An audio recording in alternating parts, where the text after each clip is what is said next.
بسم اللہ الرحمن الرحیم الحمد للہ رب العالمین والصلاة والسلام علی رسولہ الکریم وعلی آلہ واصحابہ اجمعین وعلی کل من تبعہم بإحسان الی یوم الدین۔ اللہ تبارک و تعالیٰ کا فضل و کرم ہے کہ اس نے ہمیں اپنی زندگی میں ایک اور رمضان عطا فرمایا، اور اس کا بیشتر حصہ گزر چکا اور آج اس کا آخری جمعہ ہے۔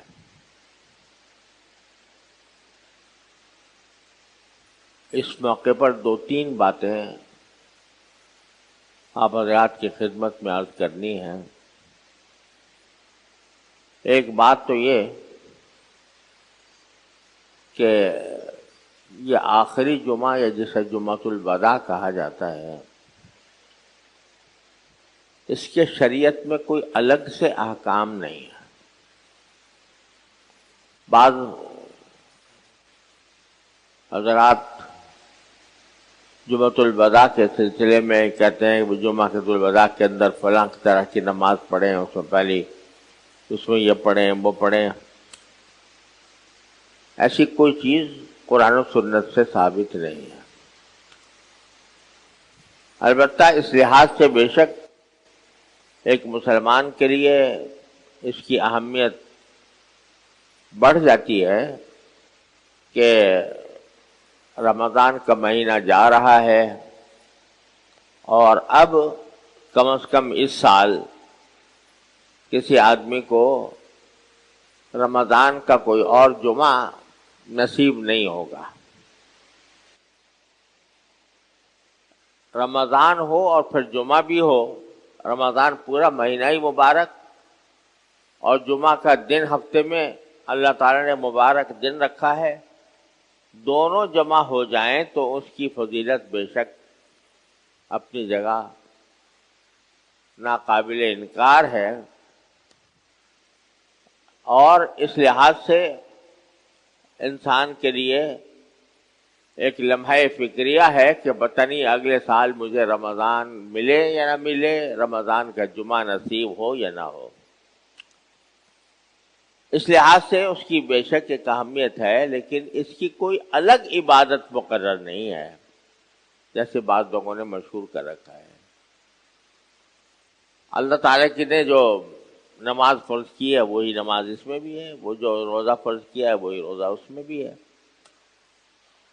لہذا اس کی کوئی خاص عبادت الگ سے مقرر نہیں۔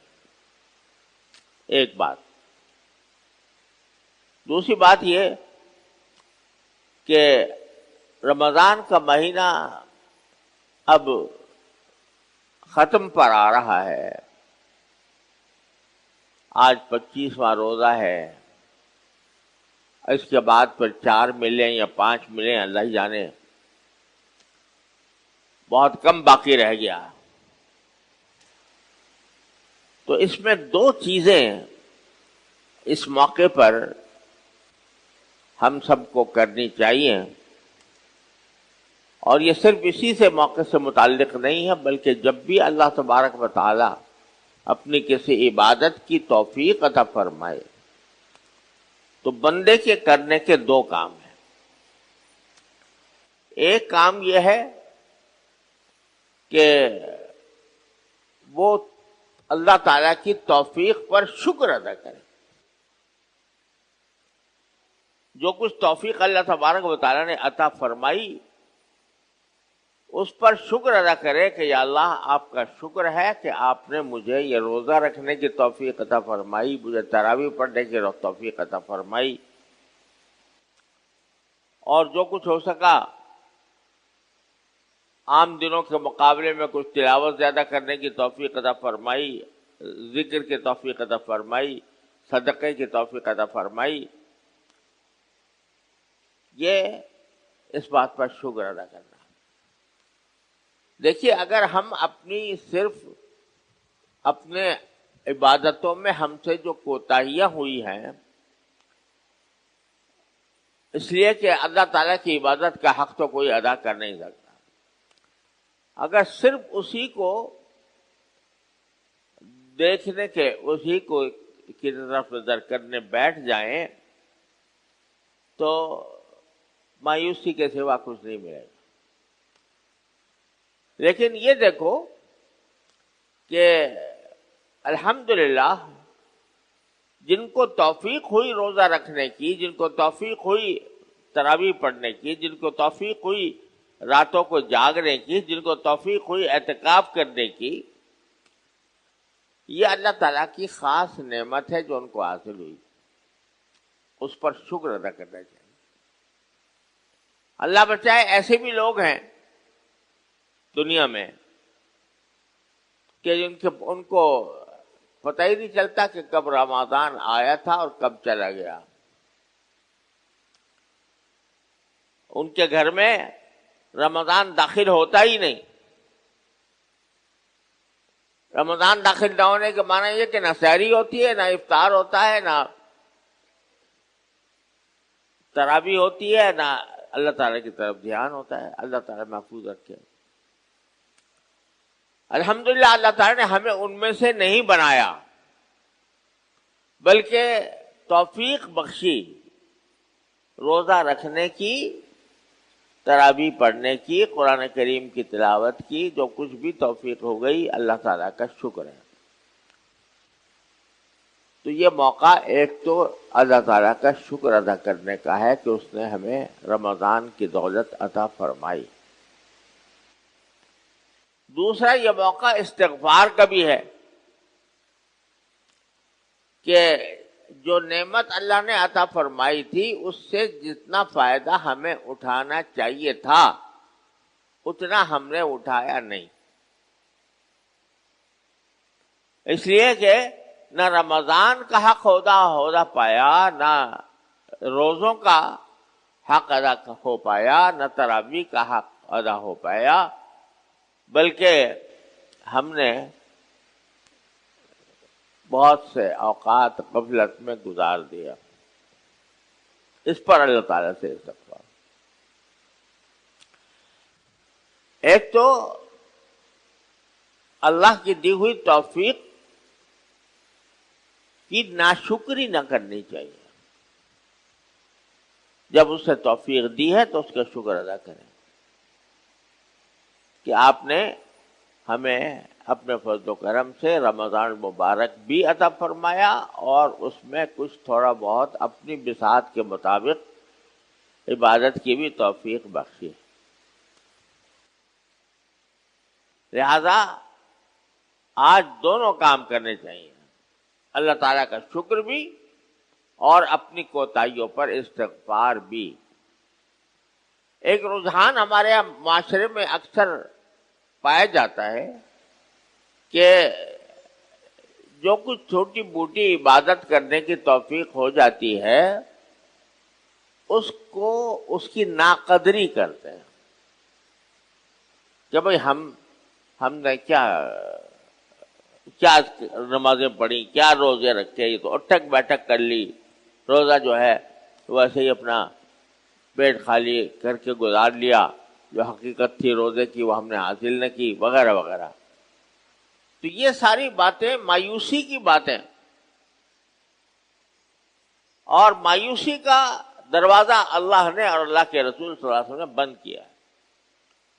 لہذا ہر وقت مایوسی کی باتیں نہیں کرنی چاہیے کہ بھئی ہم کیا ہیں، ہم سے روزہ کیا لکھا ہم نے۔ مایوسی کی باتیں ہر وقت نہ کرنی چاہیے۔ نبی کریم سرور دو عالم صلی اللہ علیہ وسلم جب صحابہ کرام کو کسی بات کا حکم دیتے تھے تو اس میں ترہیب سے زیادہ ترغیب کا پہلو ہوتا تھا، یعنی آمادہ کرنے کا، ہمت بڑھانے کا۔ تو ہمت گھٹانے کے بجائے ہمت بڑھانے کی بات کرنی چاہیے۔ یہ اللہ آپ نے جو توفیق دی ہے، بہت سو کو نہیں ملی تھی، آپ نے ہمیں دے دی، ہم آپا کا شکر ادا کرتے ہیں۔ البتہ جو کوتاہیاں ہم سے ہوئی، اللہ ہم اسے مغفرت مانتے ہیں۔ تو دو چیزوں کو جمع کر لینا چاہیے، اور یہ ہر عبادت کے اندر کرنا چاہیے، روزے میں بھی، رمضان میں بھی۔ تیسری بات جو ذرا خطرناک ہے لیکن ایک مسلمان کے لیے بڑا قابل تنبیہ ہے، قابل غور ہے، وہ کیا ہے؟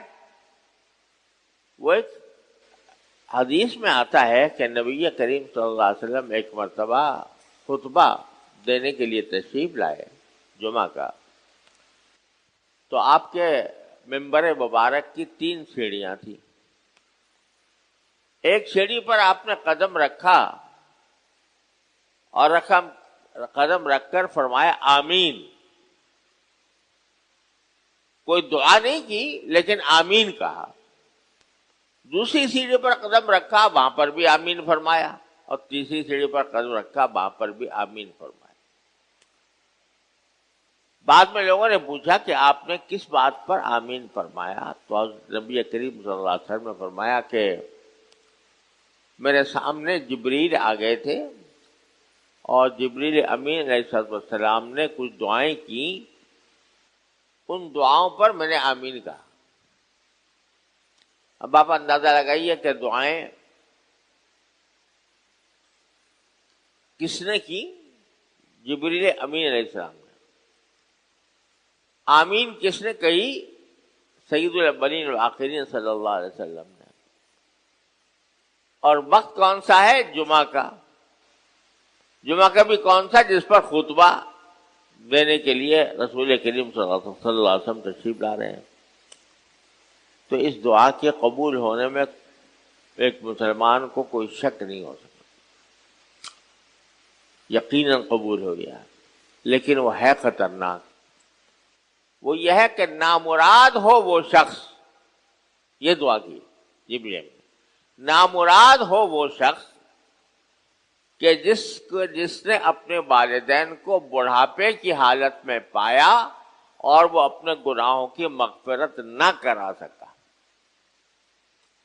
یعنی اس کے والدین بوڑھے تھے اور ان کی خدمت کر کے وہ جنت کما سکتا تھا، اپنے گناہوں کی مغفرت کرا سکتا تھا، لیکن بوڑھے والدین کی خدمت نہ کی، بے توجہی میں وقت گزار دیا اور وہ مغفرت نہ کر سکا۔ ایسے شخص کو فرمایا کہ وہ نامراد ہو وہ شخص۔ جبریل دعا کر رہے ہیں نبی کریم صلی اللہ علیہ وسلم۔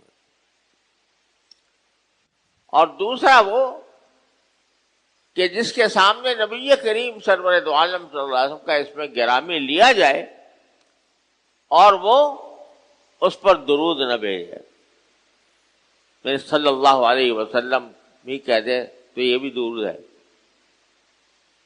لیکن حضور اقدس صلی اللہ علیہ وسلم کا اس میں گرامی لیے اور درود نہ بھیجے تو اس کے لیے بھی یہ خطرناک وعید ہے۔ تیسری بات یہ کہ جس پر پورا رمضان گزر جائے اور وہ اپنی مغفرت نہ کرا سکے، یعنی رمضان کا مہینہ اس پر گزرا، رمضان کا ایک ایک لمحہ اتنا قیمتی تھا کہ اگر وہ چاہتا تو اللہ تبارک و تعالیٰ سے اپنے سارے گناہوں کی مغفرت کروا لیتا۔ اب رمضان گزر گیا اور وہ مغفرت نہ کروا سکا تو اس کے بارے میں جبریل امین بدعا دیتے ہیں کہ نامراد ہو، اور رسول کریم صلی اللہ علیہ وسلم اس پر آمین فرماتے ہیں۔ یہ ہے وہ بات جو میں کہہ رہا تھا کہ خطرناک بات، لیکن شریعت میں جتنی خطرناک بات ہوتی ہے اتنا ہی اس سے بچنا آسان بھی ہوتا ہے۔ جو جس بات پر بڑی وعید بیان کی جاتی ہے، اللہ تبارک و تعالیٰ اس بات سے بچنے کا طریقہ، آسان طریقہ بھی بیان فرما دیتا ہے، ورنہ وہ ہمارے خالق و مالک اور ہماری نفسیات سے، ہمارے ذہن سے، ہماری کمزوری سے ان سے زیادہ کون واقف ہوگا؟ لہذا اگر وہ کسی چیز پر خطرہ کا ظاہر کرتے ہیں کہ اس میں اندیشہ ہے تمہیں اللہ بچائے اللہ کی ناراضی کا، تو اس سے بچنے کا طریقہ بھی آسان ہو جاتا ہے۔ وہ آسان طریقہ کیا ہے؟ توبہ اور استغفار۔ توبہ اور استغفار کیا معنی؟ ٹھیک ہے رمضان کے 32 دن چلے گئے، لیکن 4 دن تو باقی ہیں، اور جب 4 دن باقی ہیں تو ان کو اپنے پچھلے زمانے کی حق تلفیوں سے کی تلافی کے لیے استعمال کر لو، کہ اب ان میں ہم رجوع کریں گے اللہ تعالیٰ سے، نماز حاجت پڑھ کر، نفلیں پڑھ کر، اور 2 راتیں ابھی ایسی باقی ہیں جن میں جمع قدر ہونے کا احتمال ہے، 27ویں شب بھی اور 29ویں شب بھی۔ تو ان کو کام میں لا کر آسان کر دیا کہ ایک مرتبہ تم صدق دل سے بیٹھ کر یہ کہہ دو کہ استغفر اللہ ربی من کل ذنب واتوب الیہ، میں اپنے اللہ سے ہر گناہ کی معافی مانگتا ہوں اور اس کی سے توبہ کرتا ہوں۔ اسی لمحے تمہارا نامہ اعمال صاف ہو گیا اور رمضان کی برکات مکمل طور پر تمہیں حاصل ہو گئی۔ لہذا ان جو باقی ماندہ لمحات ہیں ان میں خصوصی طور پر رجوع الی اللہ کا اہتمام کرنا چاہیے، اللہ تبارک و تعالیٰ کی طرف رجوع۔ 2 راتیں آ رہی ہیں، 27ویں اور 29ویں، جن میں شب قدر ہونے کا بھی کبھی احتمال ہے۔ ان راتوں کو بھی اللہ تعالیٰ کی طرف رجوع میں صرف کریں۔ خوب سمجھ لیجئے کہ ان راتوں میں کوئی عبادت کا کوئی الگ سے طریقہ اللہ نے، اللہ کے رسول نے مقرر نہیں کیا۔ وہی نماز ہے، وہی نماز ہے، وہی تلاوت ہے، وہی ذکر ہے، وہی دعا ہے، لیکن اتنا فرق ہے کہ اس عبادت کو اللہ تبارک و تعالی نے اور اللہ کے رسول صلی اللہ علیہ وسلم نے تنہائی میں، خلوت میں انجام دینے کی ترغیب دی۔ یہ اجتماعی عبادت نہیں ہے، یہ جلسوں کی رات نہیں ہے، یہ تقریروں کی رات نہیں ہے، یہ دعوتوں اور تقریبات کی رات نہیں ہے۔ یہ تو ایسی رات ہے کہ بندہ ہو اور اس کا اللہ ہو، کسی گوشے میں بیٹھ کر اپنے اللہ سے آدمی رابطہ قائم کرے اور دعائیں کرے، ذکر کرے جتنا ہو سکے، تلاوت جتنی ہو سکے، نفلیں پڑھے 8 کم سے کم، اور جتنی ہو سکے تلاوت کرے، جتنی ہو سکے دعا کرے۔ اس کام کے لیے خلوت میں، تنہائی میں، مجمع میں، تقریروں میں، جلسوں میں اس کو ضائع کرنا اس کی ناقدری ہے۔ اس طرح اس کو پورا کرنا چاہیے۔ اور بھائی آخر میں یہ گزارش ہے کہ اللہ تعالیٰ کی طرف سے دروازہ کھلا ہوا ہے توبہ کا، استغفار کا، دعائیں قبول کرنے کا۔ تو اس زمانے میں ہم اللہ تعالیٰ سے اپنے اجتماعی مصالح کے لیے بھی دعا فرمائیں، اپنے ملک کے لیے۔ ملک بہت ہی تاریخ کے بدترین حالات سے گزر رہا ہے، استحکام مفقود ہے اور افراتفری پھیلی ہوئی ہے۔ یہ سارا ہماری بدعملیوں کا نتیجہ ہے، لیکن اللہ تبارک و تعالیٰ سے دعا کرنے میں تو کوئی تکلیف نہیں ہوتی۔ اللہ تعالیٰ سے دعا کرے کہ یا اللہ ہم سے اس ملک سے بدامنی کو دور فرما دے، یہاں سے مہنگائی کو دور فرما دے، یہاں سے باہمی خانہ جنگی سے محفوظ فرما دے، لوٹ مار سے بچا لے، رشوت ستانی سے بچا لے۔ اس وقت سرکاری محکمے میں لوگ منہ کھولے بیٹھے ہیں حرام کھانے کے لیے، اور کسی کا کام بجائے رشوت کے نہیں ہوتا۔ تو اللہ تعالیٰ سے مانگو یا اللہ ہم اس مصیبت کا گرفتار ہیں، اس سے ہمیں نجات عطا فرمائیے۔ اور یہ ملک جس کام کے لیے بنا تھا اللہ تعالیٰ اس کو اپنی رحمت سے اس منزل تک پہنچانے کی توفیق عطا فرمائے۔ تنقیدیں تو ہم بہت کرتے ہیں، تبصرے بھی بہت کرتے ہیں، ہماری مجلسیں سیاسی تبصروں سے بھری ہوئی ہوتی ہیں، لیکن جتنا وقت ہم ان سیاسی تبصروں میں صرف کرتے ہیں اتنا وقت اگر اللہ تعالیٰ سے رجوع کرنے میں صرف کر دیں کہ اللہ یہ حالات آپ کے قبضے میں، آپ اس کو دور کر سکتے ہیں، اپنے فضل و کرم سے ہم سے بلائیں دور فرما دیجیے، تو یقیناً وہ بے اثر نہیں ہو۔ اور اسی میں ہر جمعہ کو میں عرض کرتا ہوں کہ فلسطین میں جو کچھ ہو رہا ہے وہ ہمارے دل کا ایک بہت بڑا زخم ہے، جس کی سنگینی کو الفاظ میں بیان نہیں کیا جا سکتا۔ 30,000 سے زیادہ شہداء، جن میں بہت بڑی تعداد عورتوں بچوں کی ہے، اس ظالم دشمن نے ان کے ساتھ جو وحشت اور بربریت کا معاملہ فرمایا ہے اس کی تاریخ میں نظیر ملنی مشکل ہے۔ اور افسوسناک بات یہ ہے کہ اس ظلم اور بربریت پر غیر مسلم دنیا چیخ رہی ہے، مظاہرے کر رہی ہے، اپنی حکومتوں سے مطالبے کر رہی ہے کہ اس جنگ کو بند کرائے اور اس میں اس کے ساتھ نہ دے۔ لیکن انتہائی افسوس کا اور شرم کا مقام ہے کہ عالم اسلام مراکش سے لے کر انڈونیشیا تک اس طرح چپ سادھے بیٹھا ہے جیسے کچھ ہو ہی نہیں رہا۔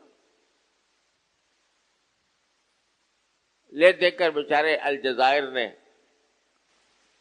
اقوام متحدہ میں قرارداد پیش کی، غنیمت ہے کہ وہ منظور ہو گئی، لیکن ساری زبانی جمع خرچ ہو رہا ہے، اور لوگوں کو تو اور دوسری حکومتوں کو اور دوسرے عالم اسلام کو یہ توفیق نہیں ہوئی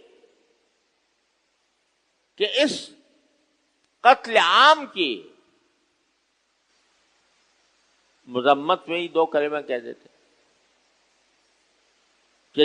کہ جائے کہ ان کی کوئی مدد کرتے، جائے کہ ان کو عسکری طور پر یہ مدد پہنچاتے ہیں۔ یہ ہم اس قعر مذلت میں گر گئے ہیں کہ جس سے آگے کا تصور کرنا مشکل ہے، ایسے قعر مذلت میں ہم گر چکے ہیں۔ تو بھائی ان راتوں میں اللہ تبارک و تعالیٰ کی بارگاہ میں فلسطین کے مسلمانوں کی فتح کے لیے، بیت المقدس کی آزادی کے لیے اللہ تعالیٰ کے سامنے فریاد کرو۔ مسجد اقصی پکار کر ہر مسلمان سے یہ مطالبہ کر رہی ہے کہ مجھ پر حملہ ہو رہا ہے، مجھ پر یلغار ہو رہی ہے، مجھے گرانے کے منصوبے بنائے جا رہے ہیں، مجھے منہدم کرنے کے منصوبے بنائے جا رہے ہیں، اے مسلمانوں تم کہاں ہو؟ مگر ہمارے حکمرانوں کے کانوں پر جوں نہیں رینگتی. لہذا اللہ ہی سے مانگو. اللہ حکم الحاکمین ہے، سارے بادشاہوں کا بادشاہ ہے.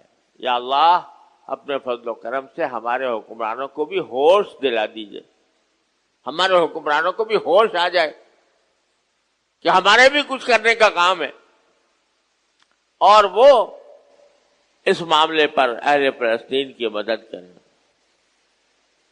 اور ہم جن کے ہاتھ میں کوئی طاقت نہیں، کوئی فوج نہیں، ہم کم از کم اتنا تو کر سکتے ہیں کہ ان کے لیے دعا کریں. جو کچھ مالی امداد ہم پہنچا سکتے ہیں وہ مالی امداد پہنچا دیں، اور اللہ تعالیٰ کی بارگاہ میں دعا کریں. دیکھو دعا جو ہے اگر مسلمان سچے دل سے کرے اور سارے مسلمان مل کے کریں، یہ بہت بڑا ہتھیار ہے. یہ میزائلوں سے زیادہ بڑھ کر ہے یہ ہتھیار.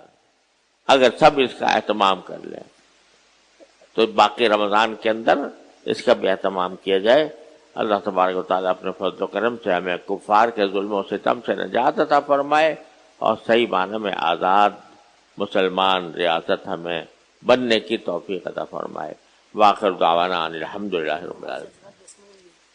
بھائی جو حضرات دھوپ میں ہیں نظر آ رہے ہیں تو وہ نیچے تہخانہ بھی ہے، ہاں گل کا سامنے باب فاطمہ کی طرف سے اس کا دروازہ کھلا ہوا ہے. وہ نیچے تہخانے میں بھی جا کر نماز ادا کر سکتے ہیں. اوپر کی بھی منزل ہے اور نیچے تہخانہ بھی ہے، اس میں جا سکتے ہیں. دوسرا اعلان یہ ہے کہ انشاءاللہ عید الفطر کی نماز یہاں دارالعلوم میں 7:30 بجے طے کی گئی ہے. انشاءاللہ عید کی نماز 7:30 بجے ادا کی جائے گی.